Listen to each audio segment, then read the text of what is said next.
This is the base class, the item. It's going to have three properties.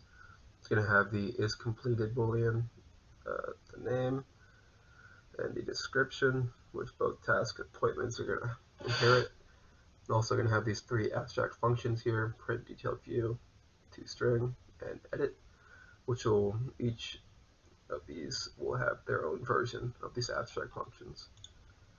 The task, we see here we have the property specific to the task, which is the deadline. Then we have these three overrides here, which allow us to call the same function on a list of items and then get that specific version of the function depending on whether it's a task or appointment. Here in the edit, we're going to prompt the user for a number, and that number will correspond to which part of the task they want to edit. And the toString override just for printing.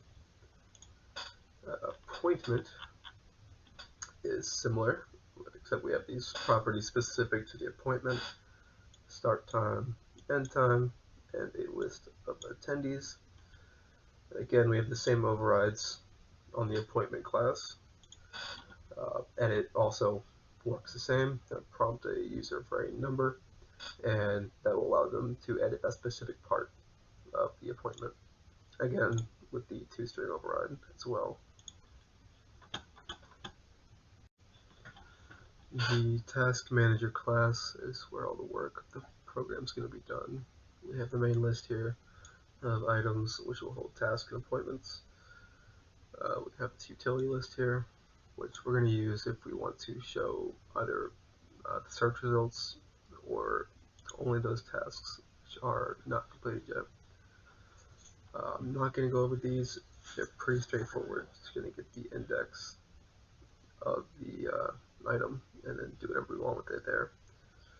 This part right here, navigate list, is what's going to be called in the main program. We're trying to display list. It's the most convoluted part of the program and kind of difficult to follow.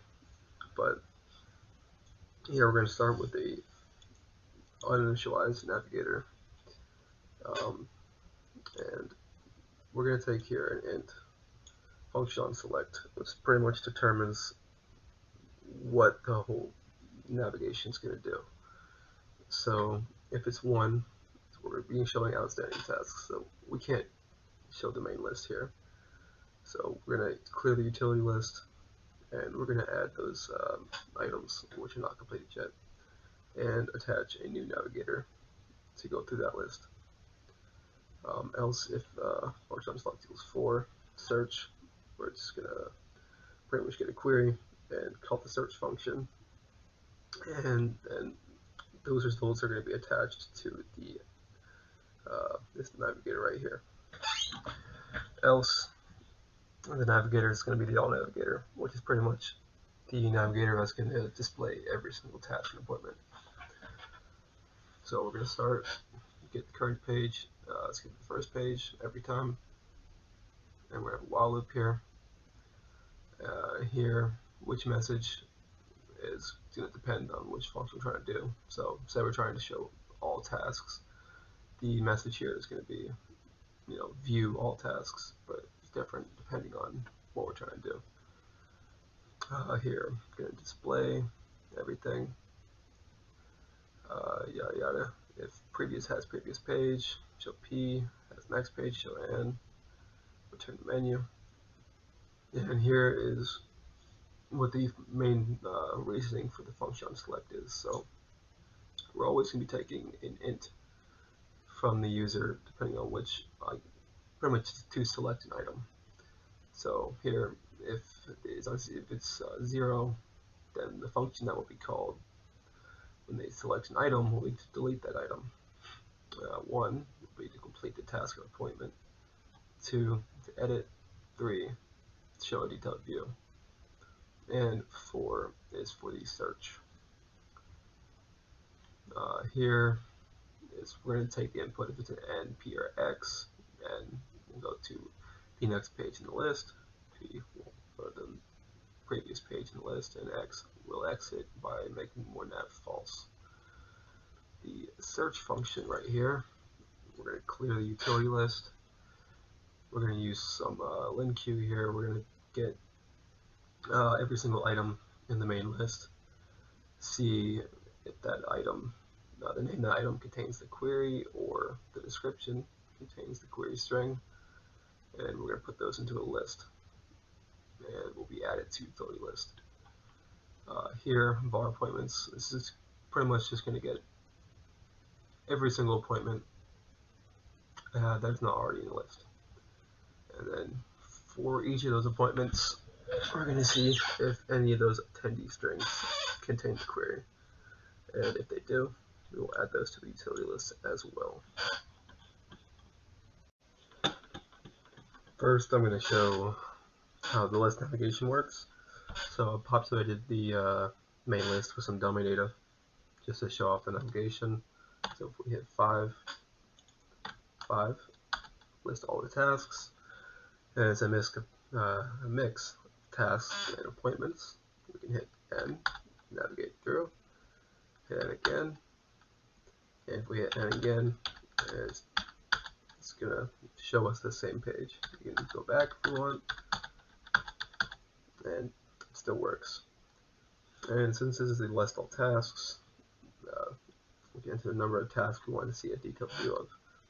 So we can pick number 2, appointment 1.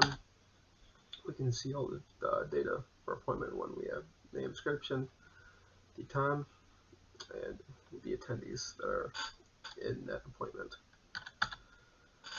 List outstanding tasks does the same thing, except it gets everything that's not complete. So other than that, and we can still actually complete these as well if we'd like to. So we could complete task 1 or task 0, then go list all tasks and look at detailed view. It's complete. We can also create a task or appointment. When we do that, it's going to prompt us whether we want to create a task or appointment. So we can create an appointment.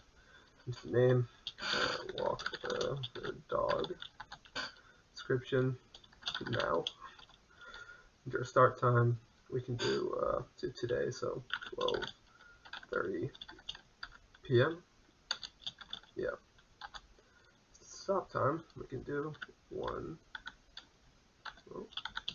o'clock p.m. We'll do this p.m. Into the name of attendee. So when we're adding these attendees, we add them line by line. So let's say Trevor, enter, and then Jill, Bob, and then when we're done, we hit X, and all those attendees are added. So if we want to go look at our list real quick, go to the end, you can see walk the dog, look at a detailed view, we're going to see everything we just inputted, along with those attendees as well. And deleting works the same. You pretty much enter the number of the task you want to delete, hit 1, and then look at the list. That task is now gone. For editing, again, it's going to show us a list of everything. If you want to say mess with appointment 1, you can hit 1.